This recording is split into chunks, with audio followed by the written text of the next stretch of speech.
Jumpa lagi dengan saya di channel Nurdiono Tutorial Belajar Online.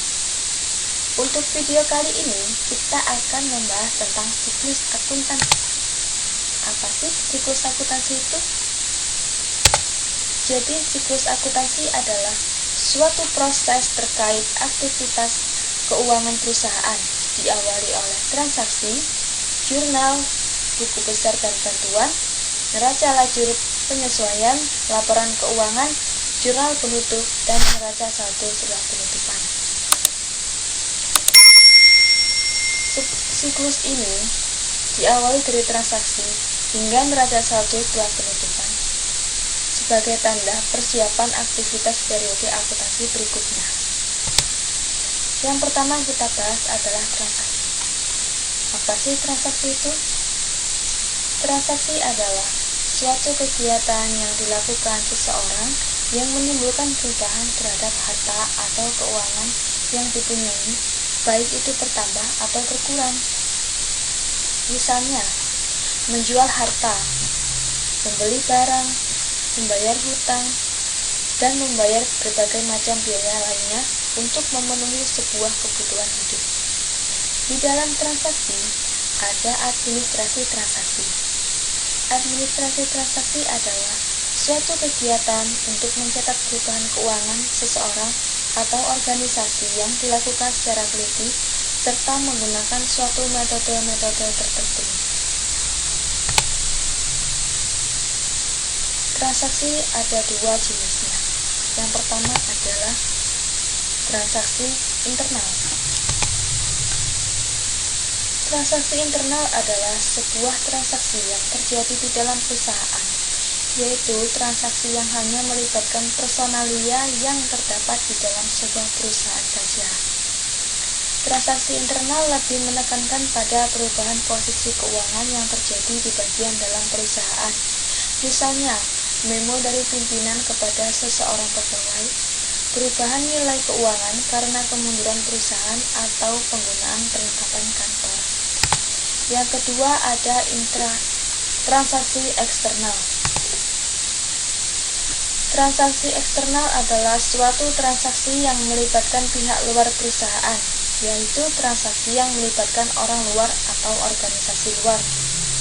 Transaksi eksternal juga dapat diartikan sebagai bukti pencatatan atas kegiatan-kegiatan yang terjadi pada perusahaan yang berhubungan dengan pihak luar dari perusahaan tersebut. Kemudian, bukti transaksi.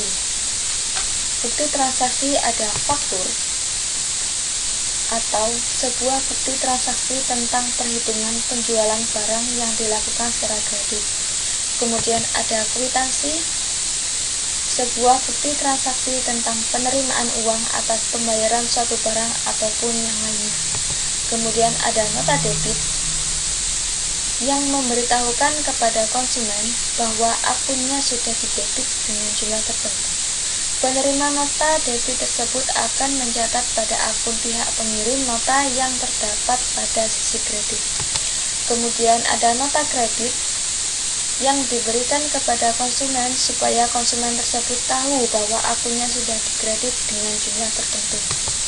Kemudian ada cek, yaitu bukti transaksi yang berbentuk surat perintah yang tidak bersyarat kepada suatu bank untuk membayar sejumlah uang dari seorang nasabah.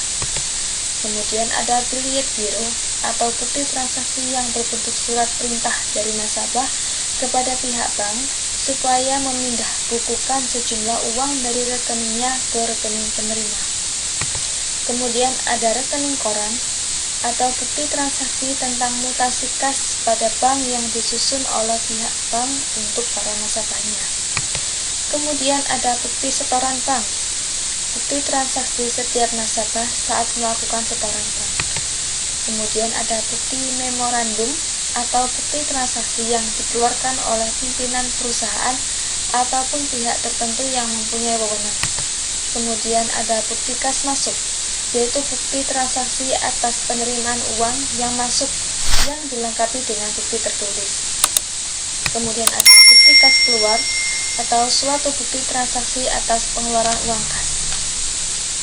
Jadi, transaksi adalah kegiatan awal dari siklus akuntansi dan harus dilengkapi dengan bukti transaksi. Karena jika tidak ada bukti transaksi, kevalitan laporan perlu dipertanyakan.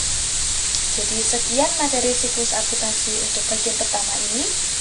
Semoga kalian suka dengan videonya. Terima kasih sudah menonton hingga akhir.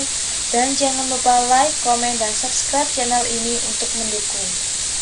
Terima kasih.